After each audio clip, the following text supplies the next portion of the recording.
State of Survival is a mobile game. They did a Walking Dead crossover not too long ago. And they had a Daryl Dixon into the game, a bunch of other cool stuff. This is what Daryl looks like in the game. That's not Daryl. This is Daryl. This is what it looks like in the game. He's got a dog. He's got a rocket launcher. There's a storm coming. There have been games that haven't exactly captured the natural essence of Walking Dead characters in the past, but this one actually does a pretty good job. I mean, if you just look at it, it looks pretty damn good. It looks a lot like Norman Reedus, which I applaud the model makers for. And especially after like seeing Callous Row and seeing how hard it is to make 3D models, they did a pretty good job with this, especially after people. I just want to hear him say there's a storm coming again. Come on, say it. Say it. Say it. Say it. There's a storm coming. Yeah! If you guys have questions, be sure to join the State of Survival Discord. I'm going to be hopping in right now.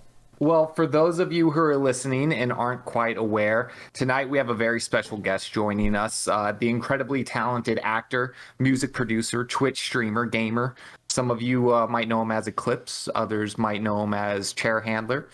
Even more of you might know him as Carl from The Walking Dead, Mr. Chandler Riggs. Thank you again for joining us tonight. How are you doing this evening? Absolutely. I'm doing so great. Thank you for having me. I really appreciate it. Yeah, it's a pleasure. So you just got done playing a bit of Status. Yeah. You got to explore some of the different modes. You got to play as Daryl a little bit. Yes. How was it? Yes. It's super cool. It's always so cool, like, hearing Norman talk in character, because he does not sound like that in person at all. He's like, in real life, his voice is like way higher pitched than how he makes it on the show. It's so funny. I love it. Really? Yes. Okay, well, yeah. Your impersonation was pretty good. Easily done. It's so bad. It's so bad. I hope I never. This is why I've never gotten any voice acting jobs. It's terrible.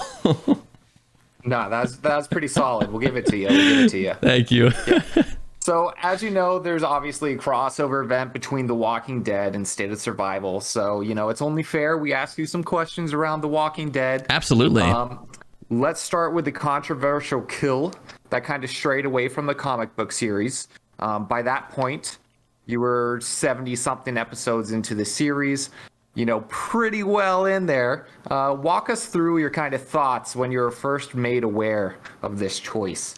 When I had heard that my character was not going to be on the show anymore, I mean, when I first heard it, I was pretty bummed out because, you know, I grew up on the show. I started when I was 10 and I was 18 when the show wrapped up. So most of my memorable life up to that point, it being 8 out of my 18 years of life, most of my memorable years were on that show. So hearing that it was going to come to an end was, you know, pretty, it wasn't, it was not my first, it would not have been my first choice. So it was, yeah, I was pretty bummed out. But the more that I thought about it and the more that I read the scripts and the more that I, you know, came to the fact that it's going to happen, the more I kind of got behind the idea and was a lot more okay with it happening, because, you know, at the end of the day, it did really help drive the story forward, because, you know, with Rick and they wrote Negan to be such a strong villain that for Rick to not kill him, it would have taken something so dire, something, for example, the dying wish of his son. So that's kind of what ended up happening, and I'm totally okay with it, you know, because he left such a lasting impact on the show that it's really cool to have to play a character for so long and leave that lasting legacy, leave that lasting impact on not just the audience, but the characters and the story. You really put it into perspective there with how young you started and how long you were playing that role. That's a good chunk of your life, but this isn't the only thing you've been a part of. Is there kind of a different pressure to play a character based from a comic book as compared to another media? Well, it's I feel like it's for me it was pretty.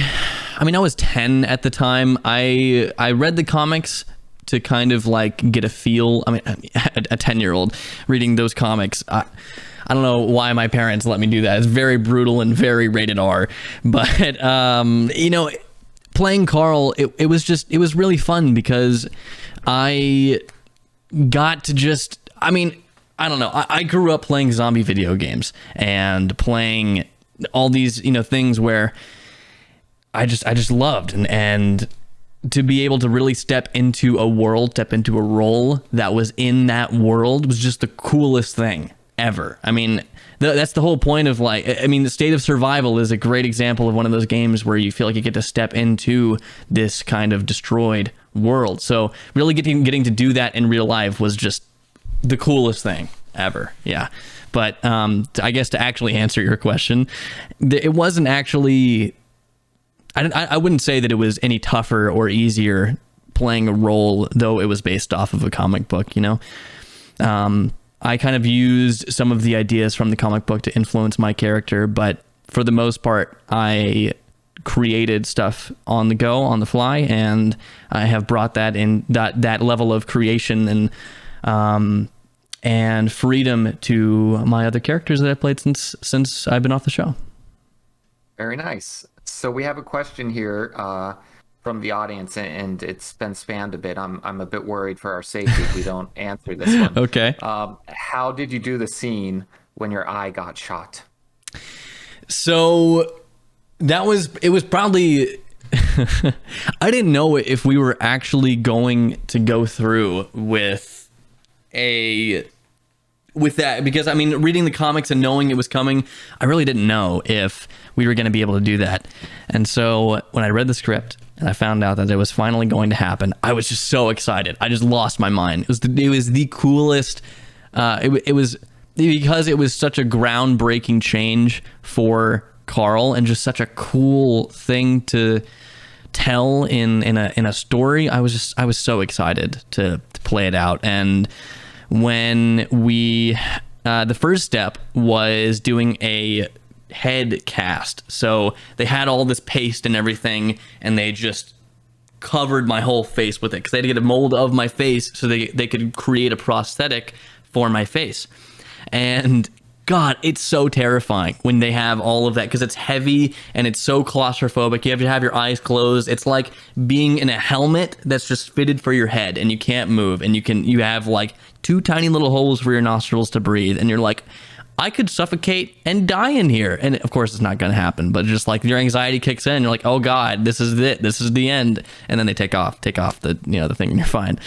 And so we did that. And then the second step was to actually like shoot it and try out the different prosthetics. And so we tried out some different prosthetics and we shot the scene, and it was the coolest thing that I just had so much fun doing it. And I was just waiting for so long for that one frame where the panel from the comics is when it goes from the panel goes to Carl, and he's just there, and it just says Dad, and it's just him. There's nothing in the background, nothing else. And I could not wait to do that. I was waiting since like season 2 or 3 when that comic came out to do that, to finally be able to do that was just the coolest thing ever. I loved it. Very well. So we got another one here. Squirrel's Nest wants to know what your favorite moment of the whole show was, and that's a lot of show, so I don't know if you have one, but if there's one defining moment that really stood out and made quite the impact or anything like that, we'd love to hear it.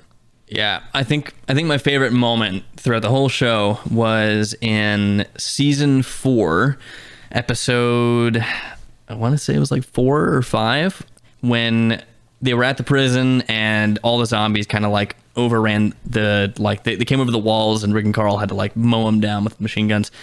So the story behind that scene is that in Georgia, they don't allow, because of child labor laws, they didn't allow us to, or it didn't allow me or any other minors on set to touch or hold firearms until I was 14. So, when we got the script for that episode, I saw that it talked about Rick and Carl like mowing down people, or mowing down zombies with a machine gun, and I was so excited because I knew that my birthday was coming up. My 14th birthday was coming up, and I was just so excited. And so on the day that we were shooting it was the day before my birthday, or the night before my birthday, and we had shot everything up to that point, instead of except the actual machine gun part. So we had shot everything up to that point, so all of the all the dialogue scenes and everything, and we were just kind of just sitting waiting around for midnight. And so one of the crew members started a countdown, and everyone started counting down, and the whole cast, the whole crew, everyone that was there was they were just counting down. It was the coolest thing, because I was like, it was counting down to my birthday, and it was just the best. And then it hit 0. Everyone was cheering, and then they came over and brought me a machine gun.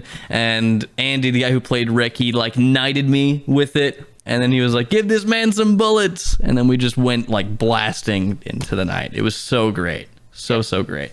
A classic 14-year-old birthday gift. Exactly, right? Yeah. It happens for every 14-year-old in America. Yes. It's tradition. Yeah. Around here.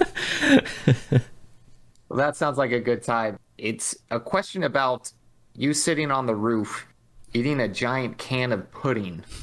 Now, this particular one, they want to know if there's anyone in the world that you would like to share the treat with.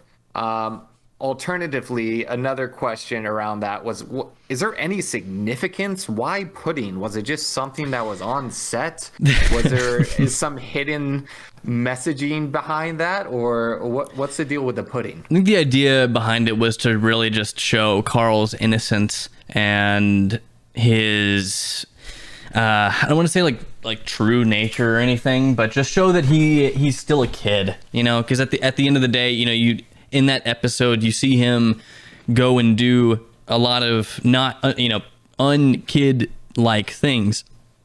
But that moment is really just like it was really just supposed to be a pure kid moment. Just something you could see a kid going and doing, is just seeing a nice big can of just a dessert, you know what I mean? And just getting it, and then just sitting on a roof and enjoying it, because that's what a kid would do.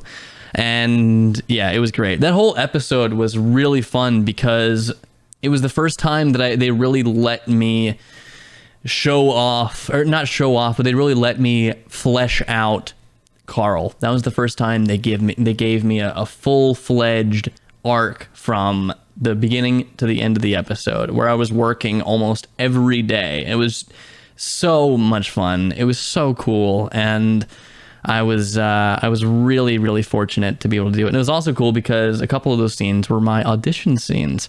They were, the scene where I'm like leading the zombie away. That was one of my audition scenes. The other one was where Carl was telling Rick that he didn't need him anymore, all that stuff. Those were my audition scenes, which was really cool to get to do like 4 years later. Yeah, interesting. Yeah, it was really cool. What do you think one of the toughest spoilers to hold in was? I didn't really have a hard time holding in any spoilers or anything, because I had just done it since like day one.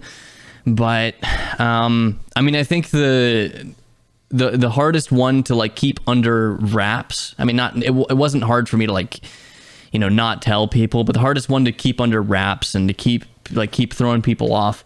It was obviously the Lucille scene in 701, just because everybody was trying so hard to figure it out, to the point where people would actually climb up into trees near the set and try and take photos of us, like coming out of our trailers, going into hair and makeup and getting ready to film and everything, to like, and they would like, take notes of patterns of like who all is in episodes, who isn't in episodes.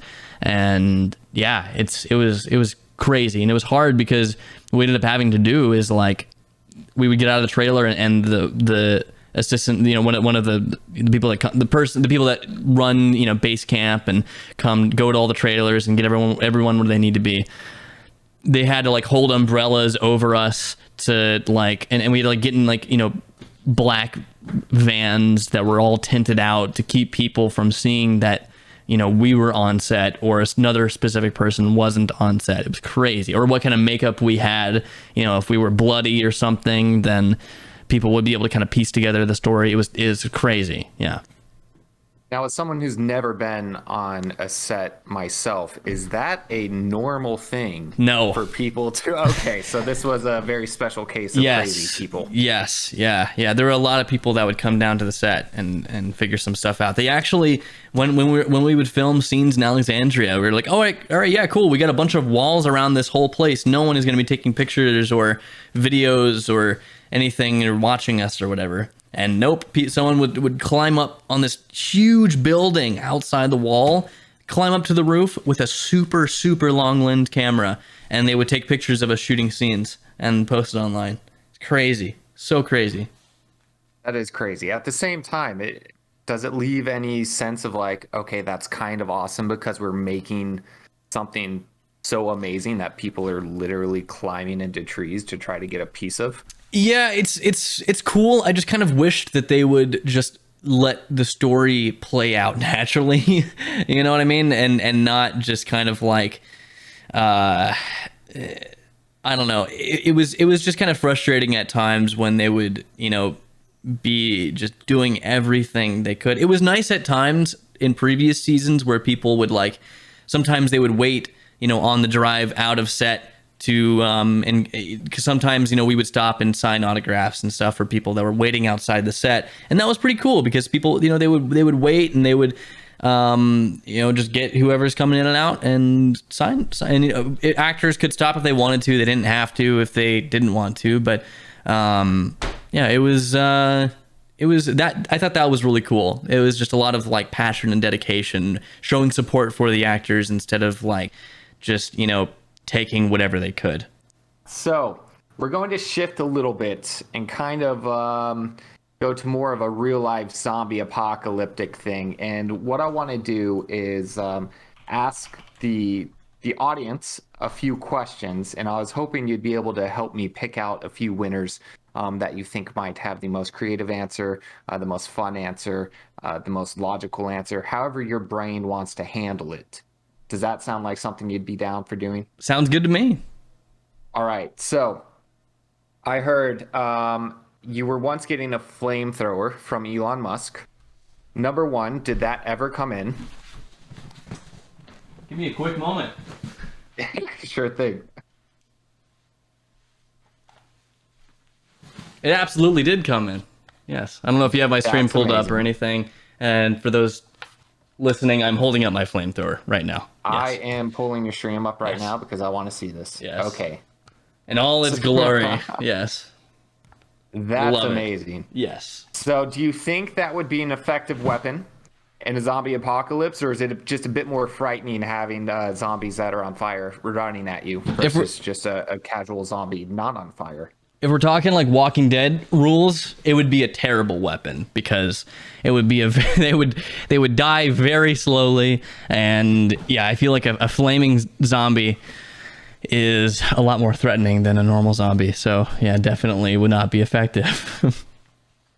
Just some nightmare fuel right there. Exactly. And so for the audience, what I want to ask everybody listening, what do you think the most effective weapon would be, or the most creative weapon would be, that you would take on you in a zombie apocalypse? So if you see any that really speak out to you, a screwdriver, that I feel like you got to get spear, pretty gun, close. an axe, katana. Yeah, katana's pretty awesome. A pole arm, machete, toilet brush. I don't know about that one, man. Maybe after An ice pick? That's pretty cool. That'd be a very cool signature weapon. My sparkling personality. Yeah. Oh, that's all right. Brownie points for that person. I feel like a lot of these answers, people are not afraid of getting too close to zombies by I any means. know. Yeah. And of a heal. Okay, a nail gun would be fun. I feel like a Definitely. nail gun could be a fun one. Yeah, there's a lot of nails in the world. It's a lot. I feel like it's a lot easier to make than bullets, right?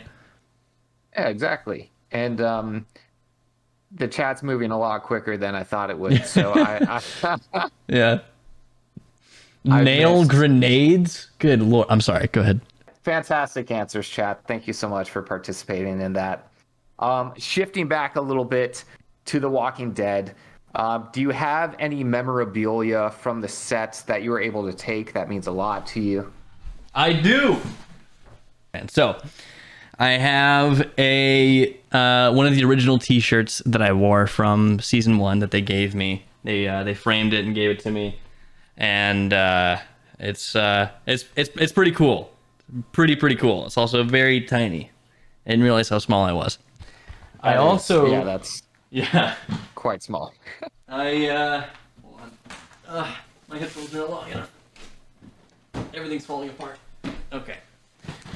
I also have one of the original hats that Andy, the guy who plays Rick, that he wore in season 1, which is pretty cool.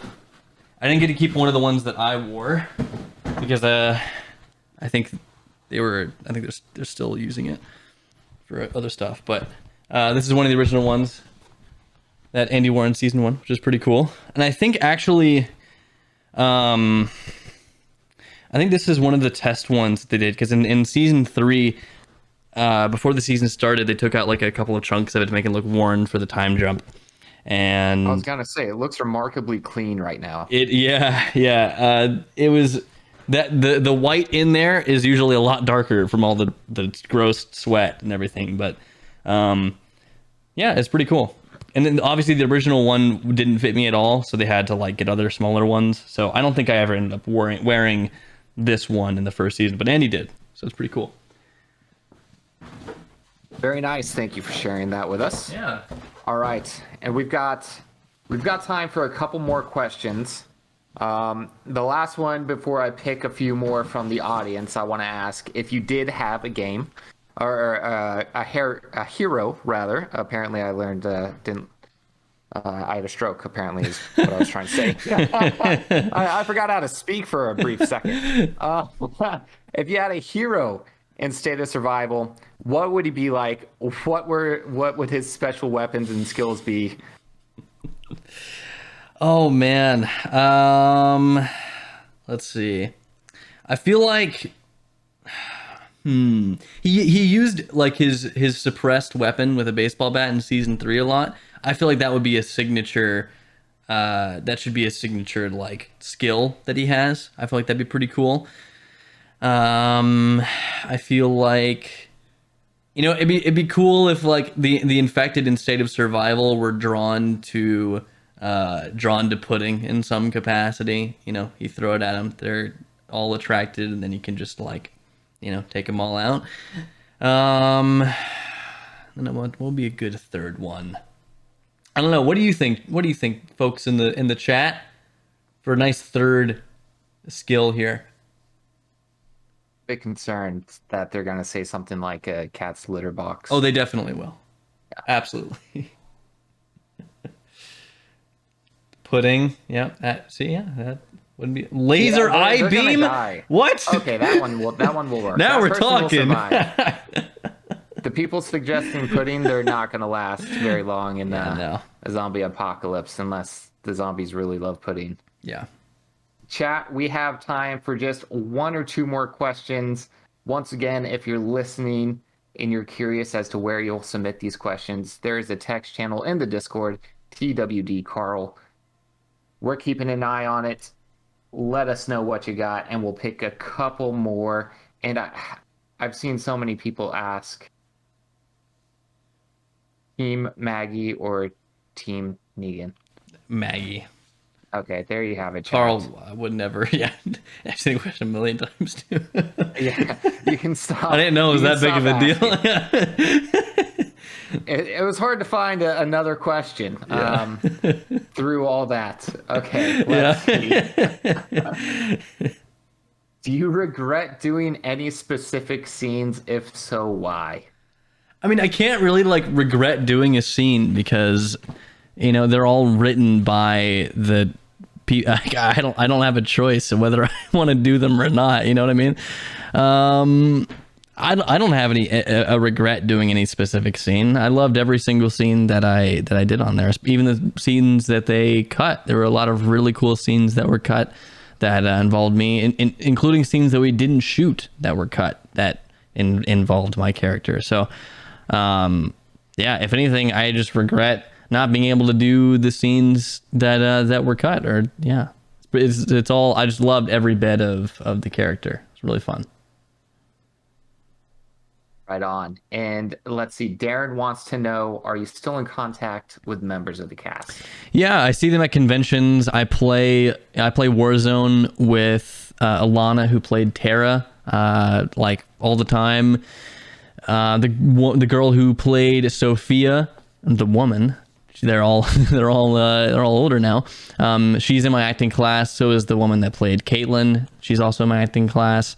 So I see a lot of them all the time. It's great.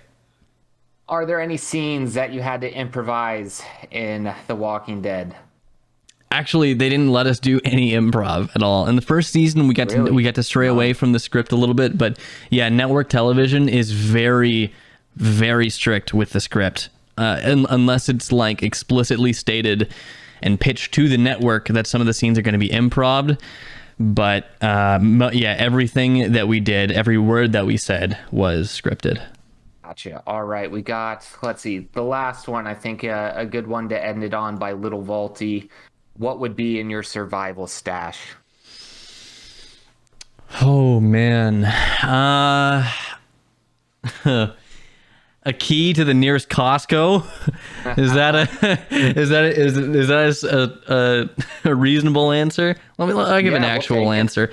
I mean, just like your standard stuff. Like, actually, I've got like an earthquake kit at my actual. I'm with my family right now, but at my actual house in California, I've got an earthquake kit under my sink. So, and that's got like food rations, water rations, like a radio, all of like the stuff that is essential for survival. So I would throw my earthquake kit right in there. Now, is an earthquake kit an essential for just everybody who has a place in California, or is this some, flashbacks and something from Seth where you're like, you know what, I should probably be prepared for everything? No, I mean, earthquake kits are just like earthquakes are a thing in California. So having an earthquake kit, it's not a bad idea considering the crazy earthquakes that we've had there. Definitely not a bad idea. Yeah. All right. Thank you so much for joining us. We appreciate it. Are there any last words to the fans listening? Just thank you so much for all of your love and support for Walking Dead, for me, for all of my projects that I've done so far, and I really appreciate it. And I've got a lot of really exciting stuff coming up in the future that I regrettably can't talk about, but just stay tuned to my socials and everything to check it out. And I just wanted to say thank you guys for State of Survival for bringing me on here and letting me talk about Walking Dead. I don't really talk about Walking Dead much on my actual stream, so it's fun to get to talk about it every once in a while, and it was great. So thank you guys for bringing me out. Love the game. Highly recommend it if anyone in terms of my chat. If you guys are fans of mobile games, 100% go check out State of Survival. It's fun. So thank you guys for bringing me out here, State of Survival. Thank you to all the fans for everything. I really appreciate it. And yeah, that's about it. Awesome. And thank you again for joining us tonight. We appreciate it as well. I'm glad you enjoyed the game. As he said, if you haven't checked it out, State of Survival on your mobile phone, go ahead and download it for free. And once again, we appreciate your time. Thanks so much. Have yourself a wonderful night. And to everybody else listening, have yourselves a fantastic night as well. Have a good one. State of Survival.